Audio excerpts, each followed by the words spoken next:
कोई पॉलिटिकल चर्चा नहीं हुई। मुख्यमंत्री जी से कोई पॉलिटिकल चर्चा नहीं हुई, केवल पुरानी बातें, पुराने संबंध हम महसूस कर रहे थे और वो महसूस कर रहे थे। कोई किसी के बारे में कोई चर्चा नहीं हुई, कोई पॉलिटिकल चर्चा नहीं हुई।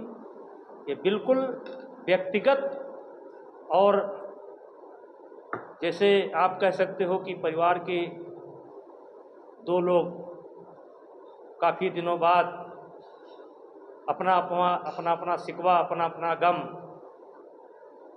बयां कर रहे हों, उसके अलावा कोई पॉलिटिकल चर्चा नहीं हुई। और हमारी मुलाकात बहुत अच्छी रही, मुझको भी बहुत अच्छा लगा और मुख्यमंत्री जी को भी बहुत अच्छा लगा। अच्छा नेताजी, मंच से आपने कुछ लोगों को, आज एक बड़ी कथा है तो उसमें कुछ लोगों को आपने बुलाया कि अगर राहुल गांधी भी आ जाएं तो भी उनको भी न्योता दिया गया। देखिए, आज की हम ये नहीं कहेंगे कि युवा पीढ़ी भटक गई है, ये नहीं कहेंगे, लेकिन युवा पीढ़ी को कुछ मार्गदर्शन की ज़रूरत है।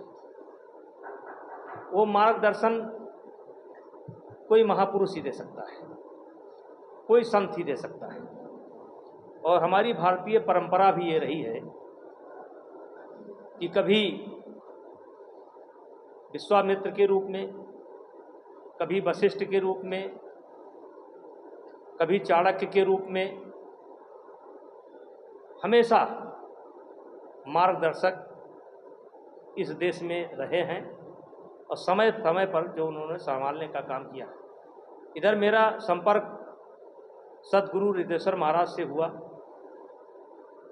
उनके व्यक्तिगत आचार विचार मुझे सुनने का मौका मिला, उनका कथा भी सुनने का मौका मिला। और सद्गुरु रिद्धेश्वर महाराज की एक विशेषता है कि ना वो 1 रुपया लेते हैं, ना वो 1 करोड़ लेते हैं, ना 1 रुपया लेते हैं, ना 1 करोड़ लेते हैं।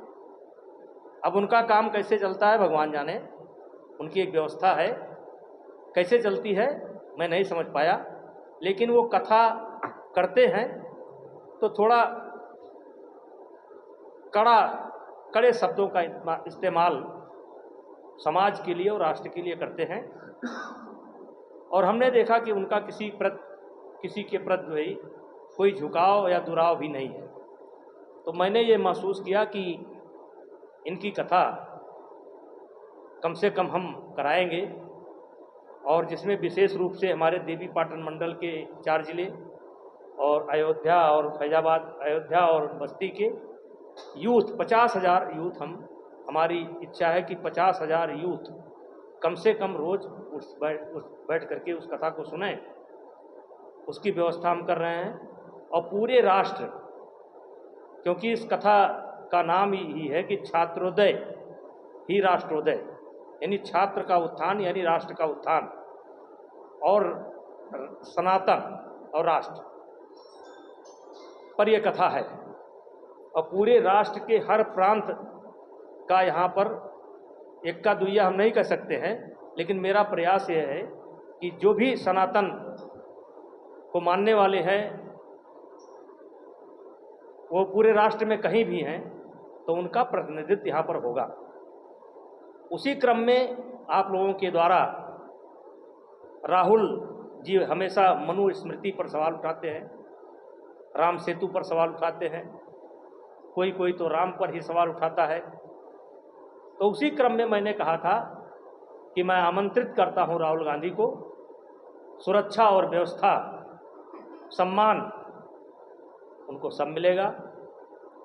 और आमंत्रित करता हूं वामपंथियों को जो हर बात पर मनु या सनातन की आलोचना करते हैं, मैं आमंत्रित करता हूं उनको भी सुरक्षा और व्यवस्था और मंच पर बोलने का मौका हम देना चाहते हैं, जिसमें हमारे अयोध्या के संत होंगे, वो मनु पर चर्चा करें, रात में बैठ करके चर्चा करें, जनता के सामने चर्चा करें। हमारे मथुरा के संत होंगे, वृंदावन के संत होंगे, देश के संत होंगे, वो चर्चा करें, हरिद्वार के संत होंगे, चर्चा करें।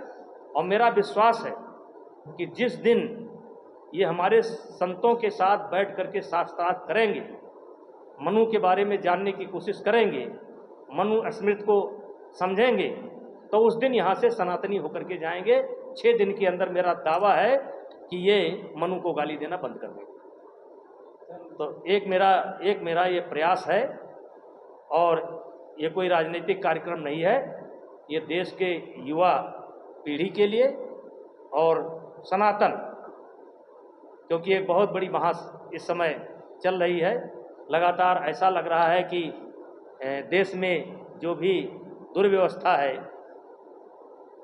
या जो कुछ दिक्कतें आई हैं, वो मनु स्मृति के मानने वालों के कारण आई हैं, सनातन के मानने वालों के कारण आई है, राम को मानने वालों के कारण आई है, शिव के मानने वालों के कारण आई है।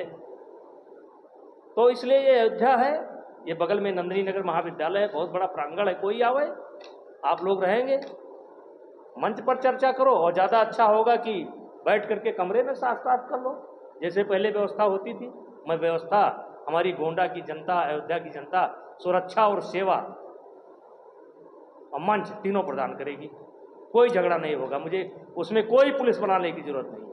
हम लोग सब सक्षम हैं आपस में बैठ करके बात करने। नेताजी, क्या माना जाए कि पूर्वांचल के एक मंच पर पूर्वांचल के सारे दिग्गज योगी आदित्यनाथ के साथ आने वाले दिनों में दिखाई देंगे?